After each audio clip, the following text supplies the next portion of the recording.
دوستان عزیز ما امروز پیراشکی میپوسیم. روزتون بخیر و باشادی دوستان عزیز. امیدوارم که همتون صحت و سلامت هسته. امروز وقت فریزه پیراشکی میپزیم. برای چی ایوش کلونه؟ برای که ایوش یکم در روغن گرمک میاندازم. بعد پیراشکی که بعد انایی میکنیم میاندازم. این چیه فریزه؟ نمیدونم. نمیدونی؟ با چه خلط پیراشکی میکنی؟ تو چه خلط یاردم میکنی؟ کو بگو. قطی دست. قطی دست یاردم میکرده. ای تونم میکرده میمین دختم میپیچوندم. اینم خالی ما کتی فریزه پیراشکی میپزیم. اپاش کتی او اپاش میشینند ماواش کتی موزین پیلته دا ایرا موندگیم روغن میاندازم نصیب یورا سر میکنیم پختشیدیم بعد نشون میتیم فریزه. دوستان عزیز مهربان اینا پیراشکی همون پختیم به نهایت خوشرو اومدین. یک دفعه دیگه کدام اینا خیلی بسیاری بد خلاشید. نمیدونم پیلته سختی بد بود چه خیلی بود که بازی دفعه فریزه یاردم کردم محوش یاردم کردم چشیدیم تسیز پختیم نگاه خوشرو اومدین. اینم خیلی خیلی دوستان عزیز بکنه چما بخرید با مزاق با زویراوای سالیونی یگون چکتی بخرید از ما با کیفر رو با چی میخریم با ما اشتیای توم کسی خورده سه اشتیای توم.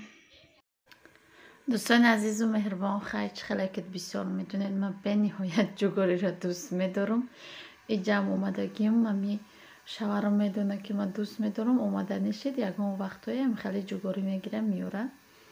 ایروز جگری ورده بود همه را جوشونده استم به نهایت جگری جای جگری تاجیکستان دا با مزه بوده. دوستان عزیز درنش مغز داره که خوشروی وای مکم قشری نکه بعد با گوشت کتی جگر آورده که برای بگه بیریون که برای کودکاره خیلی کودکا که جگر نمیخورن در اینجا گوشت یکم ریزه کده بودم در تگش گوشت های در بالا جگر من خودم به نهایت دوست میدارم همین جگر و خیلی گوشتم میخوریم بوده برای کودکا را خیلی گوشتش برای ما کتی شاورما جگرش انم خیلی جگر پخته است الکه اینجا پخته گرفتم حوزی خیلی جوشه ای را برای وای گرفتم که کودکا تا بتیم بخورن. ای درنشم خیلی مغز داره که خوشروی با مزه کهیم قبا مزه خوشروی که کدومی که گرفتگی نیسته حتما بگیره در بزرگ میشه و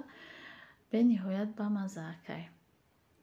بعد دوستان عزیز جلکه بگشت است من می گوشت کتی کارتشکا بریون کردم و کتی همو جگر کشیدن دا فراموش کردم. همه خیلی قریب تیار شدگی بود. گیان که پراشوکی فابلیک کاف ندارم من نمیدونم چه خیلی کاف نداشته باشه اینمی چیه من نمیدونم ما از پاپشومون نداختگیم ششته است دوستان عزیز اینمی همش کافی همو پراشوک انداختگیم یک تا قشقچه داختگیم تمام او زیاد داختگی نیستم نگاه چه خیلی کاف میکنه نمیدونم چه خیلی استرالی ماشین کوی شما دا کاف نمیکنه من حیران میشم. دیده نه چه خیلی کافی خوشرو میکنه کدومی که گرفتنیه به نهایت پراشوکش 1 کیلو هم نیست 800 گرمه نکیم به نهایت با برکت خوشرو میبره خوشرو نم خیلی کاف میکنه دوغ پاغ نمیمونه همه را تازه میکنه. ما در جمعی پاپشومونه 2 بار چی میکنم شه 2 بار اتجیم ده میمونم چی میکنه پلاستکت کتی اتجیم ده 2 بار میمونم شه برای شوشتن و کفاش رواندن شون هم لباسام باشم خیلی کاف میکنه هم پاپشام باشم خیلی کاف میکنه برای همون میگم که سویتیو میگم نکه میگیرن گوهکت میگن کاف نکرد. و چی گفتنیم دوستان عزیز چه خیلی که دیدید پراشوک کافش خوشروی کدامی که خریداری کردنه یا که کار در کمپانی فابلیک مرحمت در نامیروی بالای اکران بودگی بنویسید به نهایت سکیتکای ساز داره کدامی که میخواهم این محصولات را خرید کردن میتوانید که در همین نامه رو نویسید حتما که خودم جواب میتم.